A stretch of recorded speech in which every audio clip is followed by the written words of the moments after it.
ಸಾಹಿತ್ಯ, ಸಂಸ್ಕೃತಿ, ಕಲೆ, ಸಂಗೀತ ಎಲ್ಲವನ್ನೂ ಒಳಗೊಂಡಿದೆ.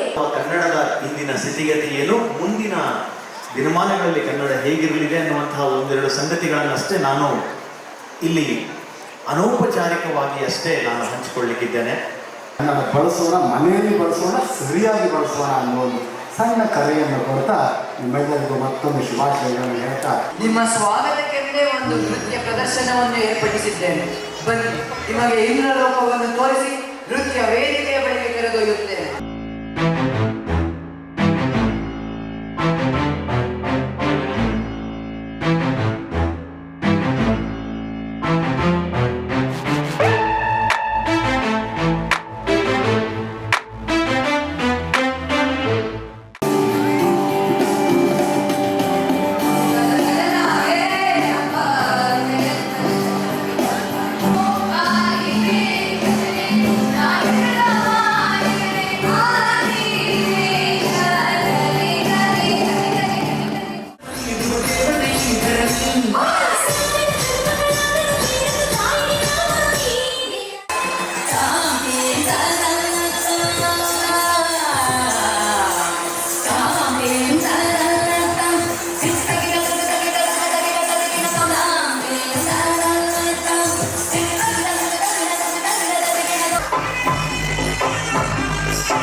ಧರಣಿ ಮಂಡಲ ಮಧ್ಯದಲ್ಲಿ ಮೆರೆವ ಕನ್ನಡ ದೇಶದಲ್ಲಿ ಒಳಗೋ ಕಹಳೆ ಧನಿ ಕೇಳಿ ಬೆಚ್ಚೋ ಗಗನ. ಕಪಟ ಇಲ್ಲದ ಊರಿನಲ್ಲಿ ಕರುಣೆ ತುಂಬಿದ ನಾಡಿನಲ್ಲಿ ದಿನವೂ ಕ್ಷಣವೂ ರಣಕಲಿಗಳಿಲ್ಲಿ ಜನನ.